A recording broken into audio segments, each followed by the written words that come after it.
Hello viewers, thanks for joining me today. I hope you've been well. I hope the Lord has been good to you.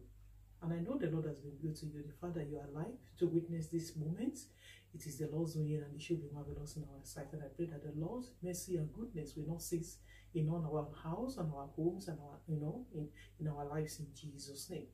Amen. Before we continue into this video, please let's have a word of prayer together quickly. Our dear Lord and Heavenly Father, we thank you for yet another privilege that you've given unto us. Thank you for your love. Thank you for your mercies. Thank you for keeping us thus far in our journey through life. We say, may your name be glorified and be exalted in every life in Jesus' name. As we want to spend this time together, Lord, bless us through your word. Open our eyes of understanding that we will behold wonderful and marvelous things from your word in Jesus' name. For in Jesus' mighty name, we pray. Amen and amen. Once again, God bless you. Once again, thanks for joining me on today's video. Today, the topic we'll be looking at says, being a woman is a setup. Being a woman is a setup. Well, to be honest, when I saw that comment, I actually came across the topic some time ago after watching a video, online. So sometimes when I have the spare time, I read through the comments, just to, get some insight from other people. We learn from others as well. So while scrolling down, to read the comments, I ran into that comment. A lady made the comment. She said, being a lady or being a woman is a setup. The first instinct is as I laughed when I saw the comments. But since then, it's been a while now, it never left my mind. And I keep wondering that what does this lady really mean? That being a lady is a setup. I want to believe that she spoke, from, a deeper part of her heart. That word must have, meant something to her. Saying that being a particular person, just like you're saying, coming from a particular tribe or race is a setup. God is good and God is never mean to anybody, irrespective of our age or gender or whatever. God sees each and every one of us, especially for as many of us that are giving our life to Jesus, that we are born again. God sees each and every one of us as his sons and daughters. In the sight of God, we are all equal. In the sight of God, that is the truth. We are all equal. In the sight of God, there is no male, there is no female in the sight of God. In the sight of male, we might look at ourselves, to differentiate between, different genders, and all that. We can say, oh, this one is a male, this one is a female, for differentiation. That when it comes in the sight of God, God deals with each and every one of us as his sons. That is that for as many that believe in him, he gave all this, the right to become the sons of God, not the sons and daughters of God. He gives each and every one of us the sons of God. And if we look back quickly into the scripture, we go back to the beginning of creation. Let's read from the book of Genesis. I read from the book of Genesis from chapter 1 first. We will see when God created man. What did God say? Genesis 1:27 says that, so God created man in his image. In the image of God he created him. Male and female created he them. God created man in his image. God referred to man and woman as man. He said God created man in his image. In the image of God now, he created male and female. So just for us, for clarification purpose, God now did, male and female. But in the beginning, he created man in his image. Every one of us, we are all created. Whether you are a man or a woman, a boy or a girl, whoever, we are all created in this, in the image of God. But if you read further, in chapter 2, I read from verse 21, and it says, and the Lord God caused a deep sleep to fall upon Adam, and he slept. And he took one of his ribs and closed up the flesh instead thereof. And the rib which the Lord God had taken from man made he a woman, and brought her unto the man. And Adam said, this is now bone of my bones and flesh of my flesh. She shall be called woman, because she was taken out of man. So God went ahead, went further to explain to us. The Bible says that he created man in his image in chapter 1, where we've just read. Now, he explained, further, going into detail, how he now made a woman. He created, from the rib of a man, he brought a woman. Does that make a woman inferior? No. That is the truth. In the kingdom of God, nobody is inferior to any other person. In the perspective of men, We can say that, oh, this one is inferior, the other one is less inferior, this one is more, more important, the other person is less important. And maybe that is why that lady, like I said that comment, that being a woman is a setup. I can agree with that, because that's why I laughed. Every one of us, if you are watching me and you're a woman, at one point in time or the other, you must have suffered some level of, maltreatment, some level of injustice, some level of, discrimination due to your gender. Yes, that is the truth. From any race or any culture that we come from, is more predominant in some culture. In the Western world, is there. But the law, when it comes to law, there's a way the law, curb people. It doesn't allow them to express, you can't really show it outside that you are discriminating against somebody, because they will take you to the court. That is the truth. There is gender inequality. Everybody knows that. Even at place of work, in payments and all that, treatment of women to men and all that. But does that make a woman less important? No. I see myself, I don't have to compete with anybody. I'm not competing with a man, because God has not created me to be a man. He has created me to be a woman. So I'm proud to be who God has created me to be. We are not talking here about, rubbing shoulders with, the other gender or all that. But if for us to reaffirm who we are, and for us to be, to settle it in our hearts, like that lady said that, being a woman is a setup. But may I clarify today that being a woman, maybe it's a setup, but it's a glorious setup. Being a woman is not a mistake. That God created a woman later or after he created a man does not make a woman less inferior or less important than a man.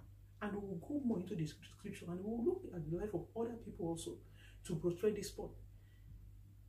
Meanwhile, we can say, instead of saying that, God creating a woman last, make a woman less inferior, I will look at it from the angle that women are very important. So God took his time. Anything that there's a saying that, you reserve the best for the last.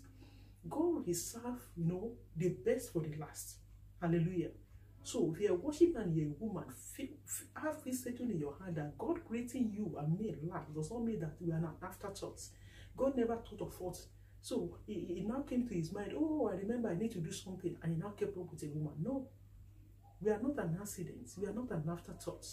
God deliberately delayed the creation of woman simply because he wants to make us beautiful and wonderful and special. So he has to take his time. Anything that is good, quality takes time.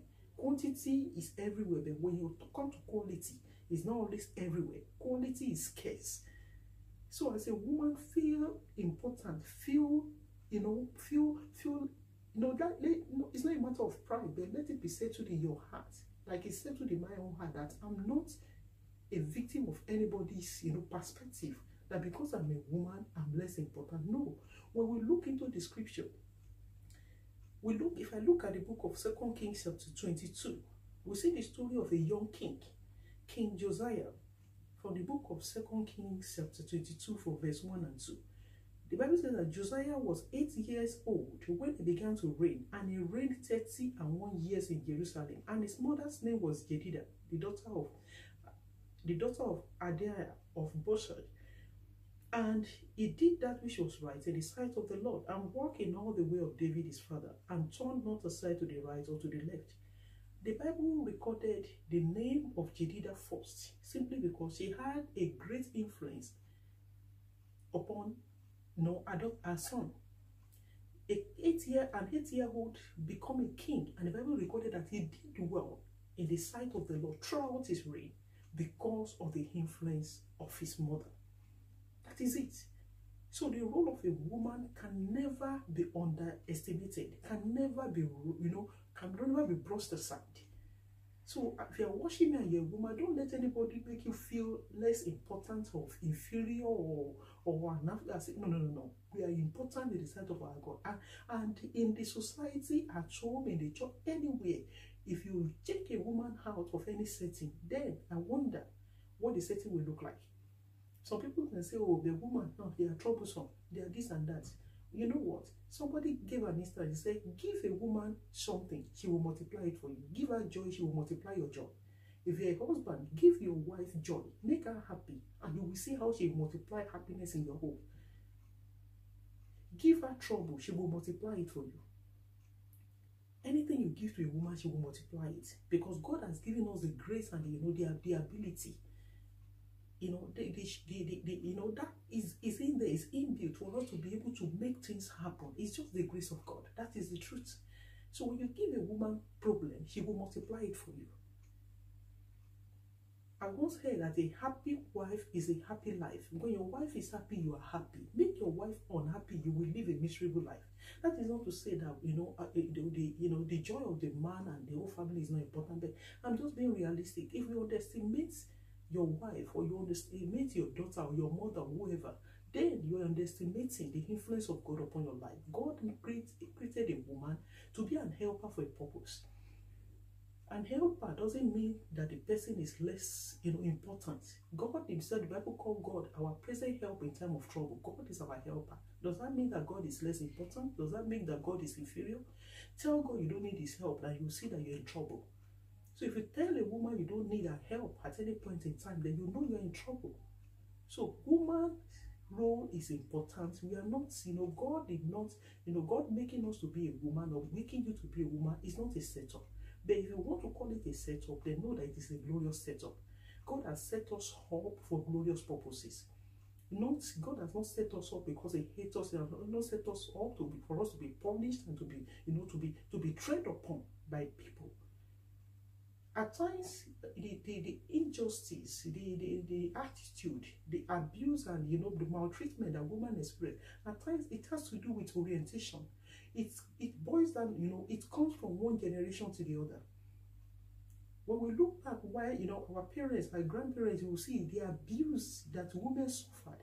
So one generation passes it on to the other, and they see it as just like the normal way of life. When somebody gives birth and they have maybe a number of daughters, the husband, before you know it, he will tell you that no, you have not given me children until you have a male child. Number one, it is not the role of one individual out of the two.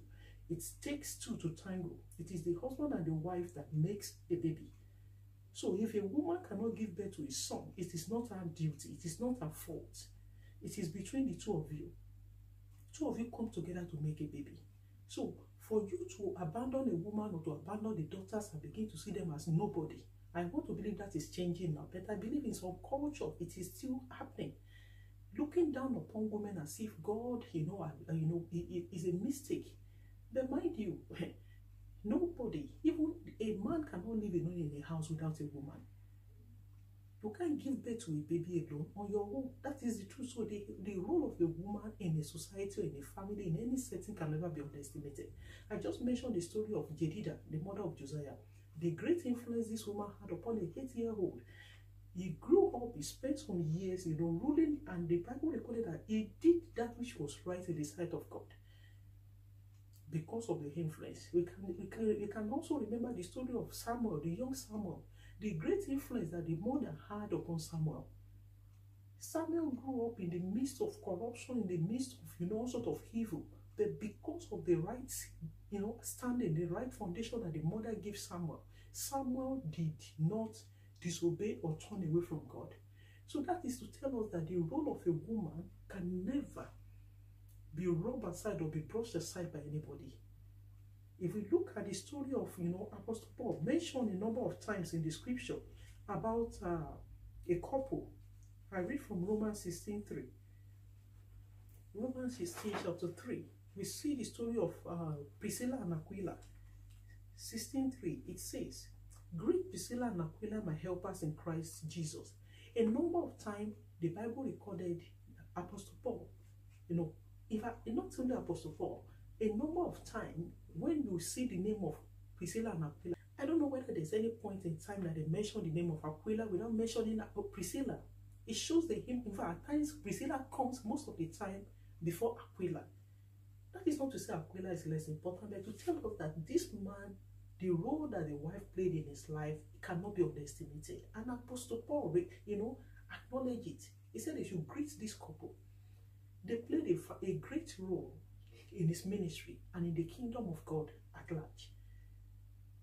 Also, if you remember the story of our Lord Jesus Christ, when he arose from the grave, It was a woman that Jesus Christ appeared to first. Jesus Christ appeared to Mary Magdalene first, because all the men after Jesus Christ was, was crucified and he was buried, everybody went away. But this lady, because of his devotion and his love, and a woman can be so committed and be so dedicated, and but if you bring out the worst out of a woman, then you will enjoy the fruit of your labor. If you bring out the best out of a woman, you will enjoy the fruit of your labor. So the lady, coming back to our topic again, that says being a woman is a setup. I want to believe that the lady must have experienced some level of injustice and abuse. At place of work, you will see abuse, level of abuse. A woman will hardly, initially in the developing world, before a woman gets a job, many times they will tell you that they want to sleep with her. To go to school, lecturers want to sleep with them for them to pass from one class to another before they can pass their courses. Not because they are lazy, not because they can't read, but just because they want to be taken advantage of, because they are women. To get job is trouble. Even in the home, some men take delight in oppressing and and intimidating and harassing their wife. And at times it amazes me. The same woman you abuse and you maltreat, you talk to as if God did not create her. Later on, this same woman, you want to sleep with her, you want her to make your food. Isn't so? It's absurd. Let's treat women with respect. I'm not advocating, this is not, but that topic keep coming to my mind. I just felt that we can talk about it, just to encourage my sisters if you're watching me, to encourage you, to encourage your daughters if you have girl child, and maybe you are, by the grace of God, God happened to give you only girls. God does not make mistake. If you have boys, you have girls, to God be all the glory. If you have girls, you don't know that God does not make any mistake. God did not set you up for embarrassment, did not set you up for shame, because every child in the sight of God is the same. Like I said, if you look at the story of our Lord Jesus Christ, when he arose from the grave, he appeared first unto Mary Magdalene. And it was Mary Magdalene that Jesus Christ told that he should go and tell others that he is risen. So if Jesus Christ does not honor Mary Magdalene, Jesus Christ will have told Mary Magdalene, go and call me a man. I have an important message. I can't give it to you. I can't send you such message. Go and get me a man. We saw the story of the woman, woman of Samaria, the lady at the well. Jesus Christ, identified with this. Ordinarily, this, the Bible tells us that, the Jews and the Samaritans, they don't have anything in common. Jesus Christ identified with the outcasts, with the less, with those that the world, don't want to reckon with the less reckoned with in the society. Jesus Christ came to identify with them. And women, unfortunately, are supposed to be one of them. But God did not create it like that at the beginning, to be like that. He created every one of us. If we read from the scripture, the Bible tells us, if you read from the book of Galatians 3, I read from Galatians 3 and see the mind of God concerning, whether you're a man or a woman. In the sight of God, we are all equal. Galatians 3, I read from verse 26 to 28. And it says,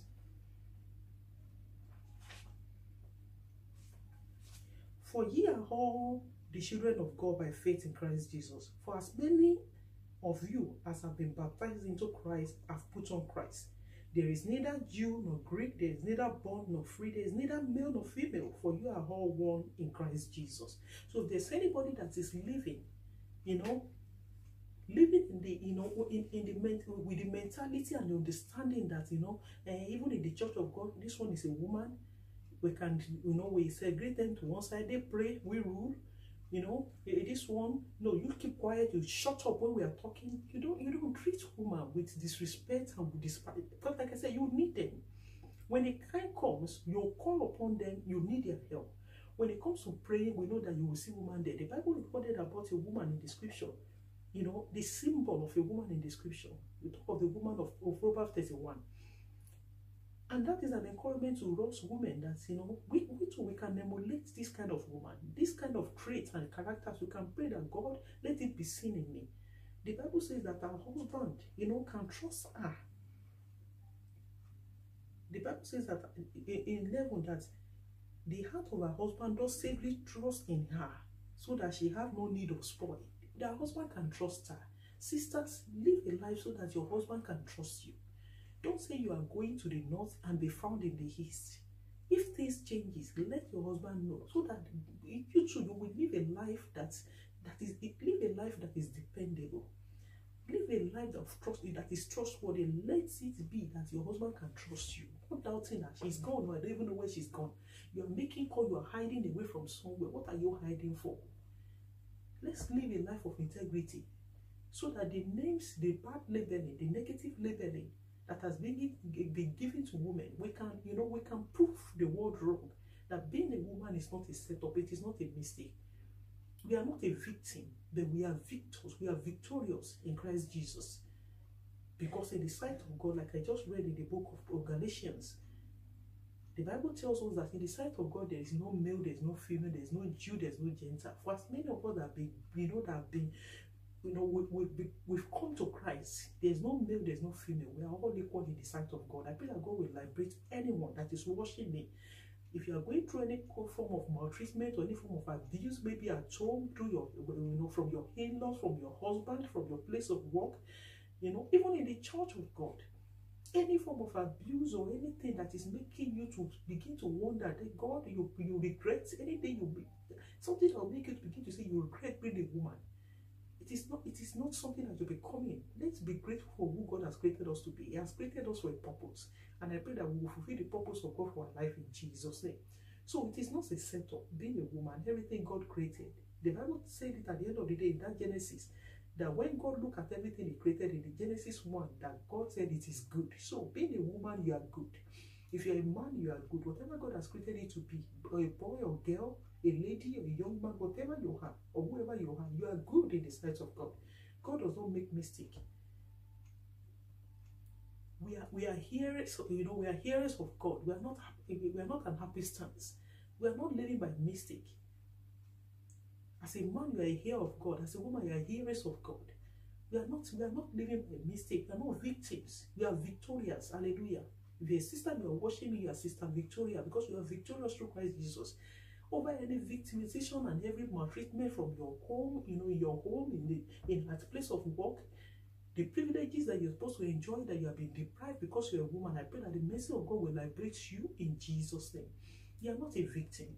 You are not a victim. I want you to begin to walk around today, begin to carry yourself, like somebody that is victorious. You are Sister Victoria. That is your new name today in Jesus' name. You are Sister Victoria. Add it to your name. You are no longer a victim. Stop walking about like a victim. People might have all sorts of impression about you, but you to begin to live a new life. Live a life that is trustworthy. Like I said, if you look at the story of the woman, the Proverbs 31 woman, the Bible says that she's hardworking. She will wake up very early. Our children, they wake up and they call her blessed. Let it be the same testimony in your life. Be hardworking. Stop moving around the house. Stop jumping from one neighborhood to the other. Waking up in the morning, especially those living in the Western world, those living, especially those that are living in the third world. Some people, women, they wake up in the morning, they will tie up on their body, and before you know it, you'll be going from one room, one neighborhood, especially when they are living in a shared apartment. Stop living an embarrassing life that you will be making your husband to be taken. I'm not surprised. Look at that woman. She can't even call you his wife, but she refers to you as a woman. Live a life of dignity, a life of respect, that people will look at you, a life of integrity. Live a life that have meaning, a life that have purpose. Contribute something to your life, to your family, to your home. Contribute, even if you know, that is good. If you can't find something doing now, maybe any job to do, but make sure if it's an area of advice or area of prayer and encouragement, encourage your husband, encourage your children, encourage your, bring positive energy into your family. Not just fighting and trouble. Oh, it's my husband that is making me to always get angry. I know. But still, don't prove your husband wrong. The name your husband or your in-laws or people are calling you, don't prove them right. Don't prove them right. Prove them wrong by living a positive life. A life that had value to the family, to the life of other people. Add value to your marriage. Add value to your family. Add value to your home. Add value. And I pray that God will give you wisdom in the mighty name of Jesus. There are a lot of women in the scripture that we can look at. And even in our world today, there are so many women around us, both young and old.